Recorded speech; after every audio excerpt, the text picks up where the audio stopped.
Hey there, I'm Mike Cermak with Cermak Technologies. We're an IT support and web services company in Waynesboro and Hagerstown. I'd like to thank the Waynesboro and Greencastle Chamber of Commerce's for inviting me to speak with you today on some tech tips that might help businesses go through these difficult times.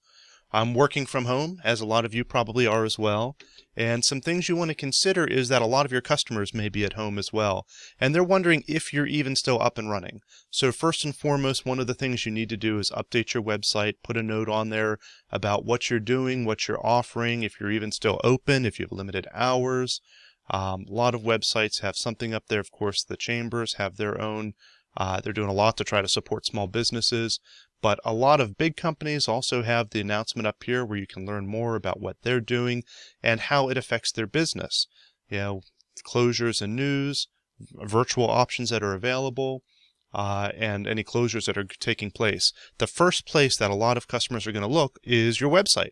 So by all means, please do that. Also, social media. We're going to spend a little time here talking about social media. Now's the right time to start upping your social media game if you haven't already. It's one of the most difficult things for people whenever they're trying to get into social media is thinking of some reason to post. A lot of people create their Facebook or Instagram or Twitter account and then can't come up with a good reason to continue to use it, or just gets put off on the wayside. So now's the time to do it. There's plenty of good reasons to be posting to social media right now. You want to let your customers know, again, are you open? Are you limited hours? Do you have pickup? Do you have delivery? What is going on? What can you offer your customers? Or if you have to be entirely closed right now, if you're in a business like that, mention that, explain that, tell them your position, try to put it in a good light and talk about, we're looking forward to serving you again. But very often, hopefully, you can find something that you can try to do to stay busy in the meantime. But marketing is something you can do even if you have to close. So you can go out there and post information that may be relevant to your customers. You want to try not to make it so generic that it's something everyone is already sharing. You're not the source they're going to go to for the latest COVID-19 numbers, most likely.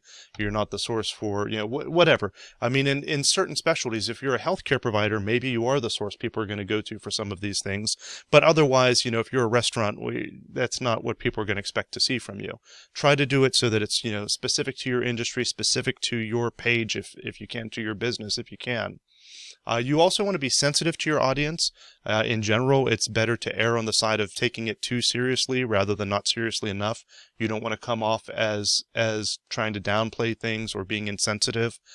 So you don't want to, it's a fine line, right, between making jokes about what's going on, because it is a serious thing that's going on, but you also want to be able to provide some joy and optimism, and there's enough negativity in the world as it is, so there's a fine line to walk there. You don't want to belittle it or make fun of the actual circumstances, but perhaps things within the circumstances. For example, a couple of things that caught my eye on Facebook here, the Greencastle Eye Care has this little cartoon that they posted, and they're talking about and they've done a lot of updates, and there's lots of companies that have done stuff like this. They're talking about what services they are able to offer and their current hours and all of that, but there's a sense of humor with it. They're not making fun of what's happening, but it caught my eye. And of course, the car wash I'm involved in Waynesboro put up something around the Tiger King. It's a social media, bonanza right now with that. So of course, take advantage of that.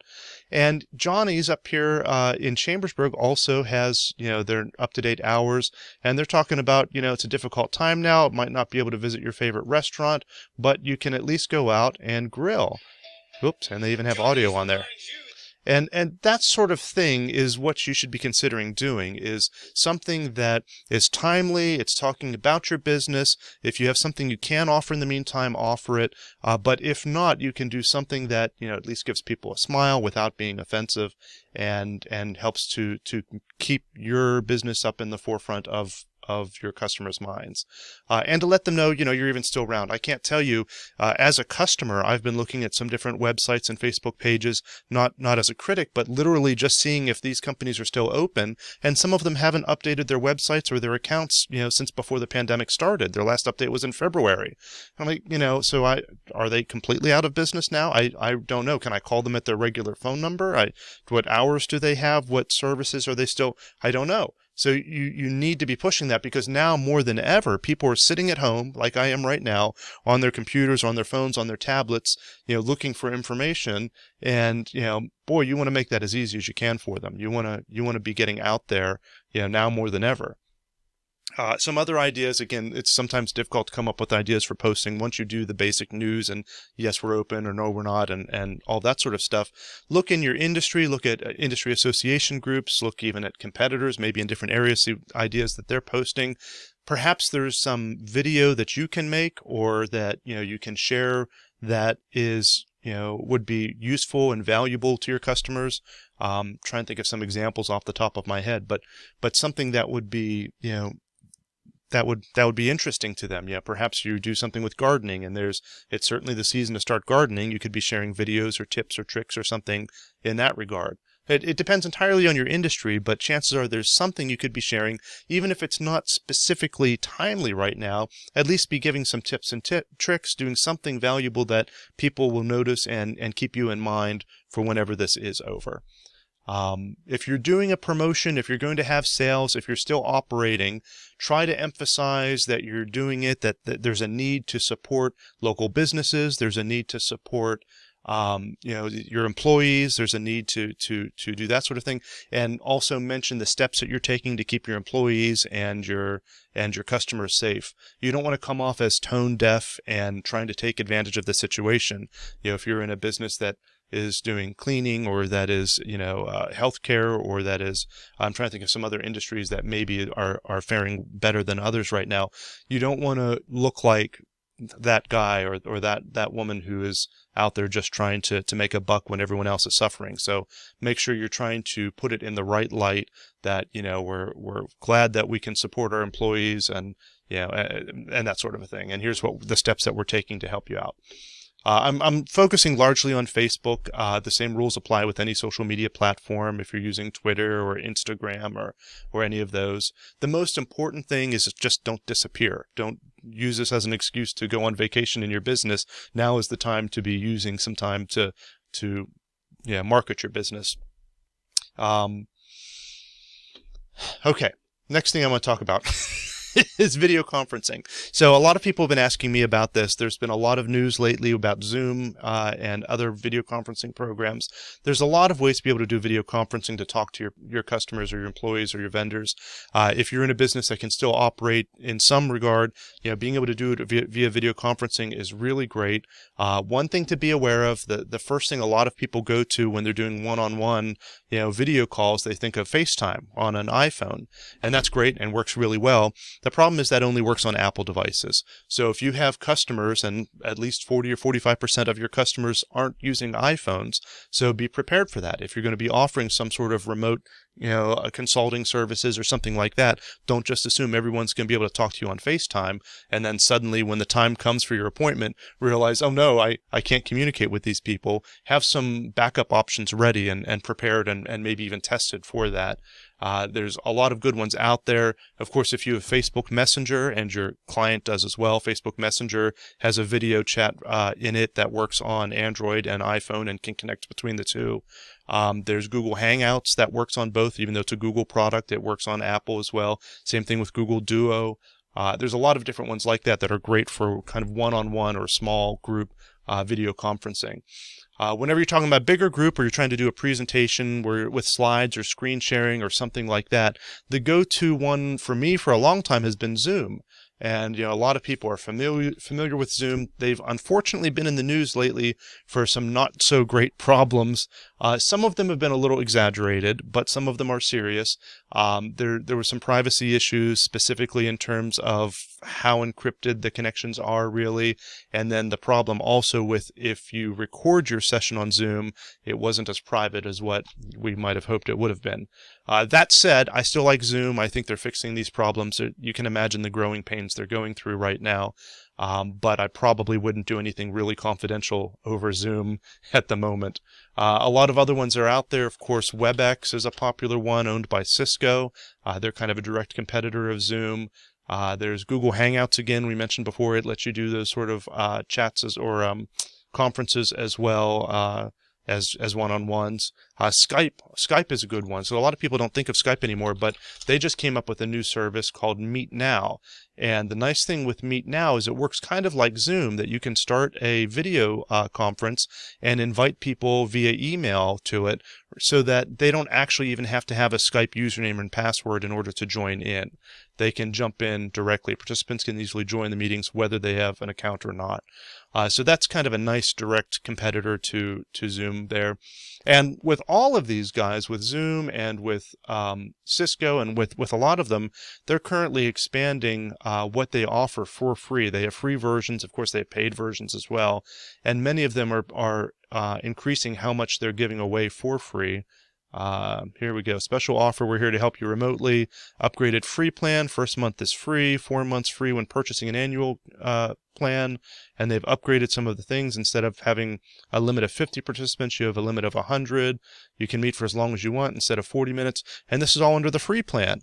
And again, that kind of goes back to what we were talking about with marketing, right? That they're not, I don't want to say they're taking advantage of the situation, because they're not. They are in a position where they, are one of the winners, if there are any winners in this situation, but they're trying to spin it, and I don't want to say spin it, that's not fair, but they're trying to do something so that they are also giving back, right? They're here's these extra free services we're offering, here's the additional minutes we're giving you, we're all in this together, and it's just, that's the right way to go about it, right? It sounds much better than, hey, we're having a buy one get one free sale. You got to frame it correctly, and I don't have any reason to believe their heart isn't in the right place. Don't misunderstand me, but that's the way you have to think whenever you're doing this sort of thing. Anyhow, other questions I get a lot is about selling online, doing e-commerce. We do custom e-commerce sites, and depending on your needs, you may or may not need something that built out.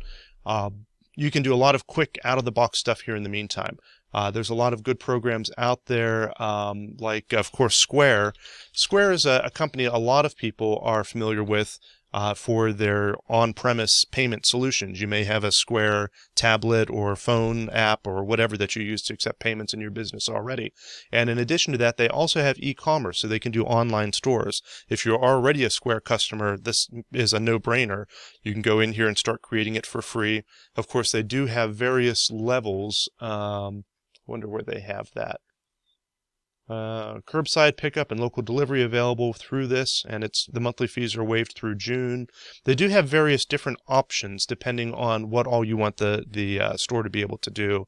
But for basics, just getting in there, just getting started, for people who just have a small business and need something up and running right away, this is a great way to go into it. Another one that's pretty inexpensive is Shopify. Shopify is another one that lets you go in there, do online orders. And with a lot of these programs, you have to go in and look at each one and see what they offer. But with almost all of these programs, you can go in there and customize them to some extent as far as what delivery options you want to offer, or if you want to be able to do pickup or curbside or things like that. So before you sign up for them, before you pay for anything, make sure you check and make sure it has the options that you're interested in.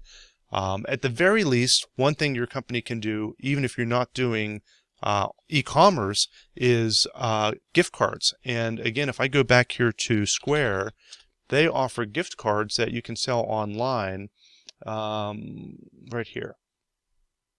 Boost sales to new customers with gift cards. And what's nice with this, it's really simple to sign up for, especially if you already have a Square account. But even if you don't, you can sign up for it here and then immediately, same day, start selling gift cards online to your customers, which is, a lot of nice organizations are pushing people to do that. The chambers have mentioned that to help support local businesses, buy a gift card now to be able to use later. So to be able to have that available, it costs you almost nothing to do it, nothing to sign up. It's just when they use it, there is a fee, just as if they had used a credit card. So check it out. I think that's another great thing to be able to offer your customers, especially because a lot of people are thinking of the small businesses right now. We are in the forefront of some people's minds as we go through this. So finally, like most of you, I'm working from home, and so is my staff. We sell phone systems, and with our phone system, we can direct calls anywhere. You call into our main number, and it gets directed to technicians wherever they're living. However, even if you have a basic older phone system where you can pick line 1, line 2, line 3, or if you only have a single line phone at the office, you can still forward your calls from the office to your home. And it's real simple to do. If you're using CenturyLink or Comcast or just about any of the major phone providers, they offer a service called Star 72. And basically the way it works is you just dial Star 72 on your phone and you wait. It'll usually give you a dial tone, and then you can type in the phone number that you want it to go to. Now, the thing to be aware of is that you have to have someone at the other line to answer that call. So, for example, if I grabbed my phone, suppose this was my work phone, at the office, pick it up, hit Star 72, and then listen. It'll usually make a tone or give you a dial tone, and then you dial the phone number you want the calls to be forwarded to. So I would type in, my home phone number or my mobile phone number. That phone would then ring. I have to accept the call, and then the call forwarding is set up. So now next time someone calls my work phone, it's automatically going to get forwarded over to my cell phone.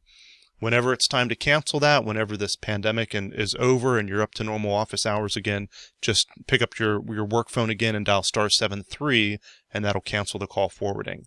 It's a great way to be able to stay up and running because, again, customers are going to be looking around and trying to find out information, and just having an answering machine set up that's checked once a day is not the level of customer service you probably want to offer. It's better if you can have that forwarded to someone who can answer more quickly and be available to your customers. Well, I think that's enough for now. Thank you very much for watching. I wish you the best of luck going through all of this. I hope that there's some tips that you found useful in here. If you need any help working remotely, setting up remote control software, updating websites, let us know. We can help with that. Thanks again to the Chamber of Commerce's for everything that you're doing to help support local businesses. And we'll see you all out on the other side.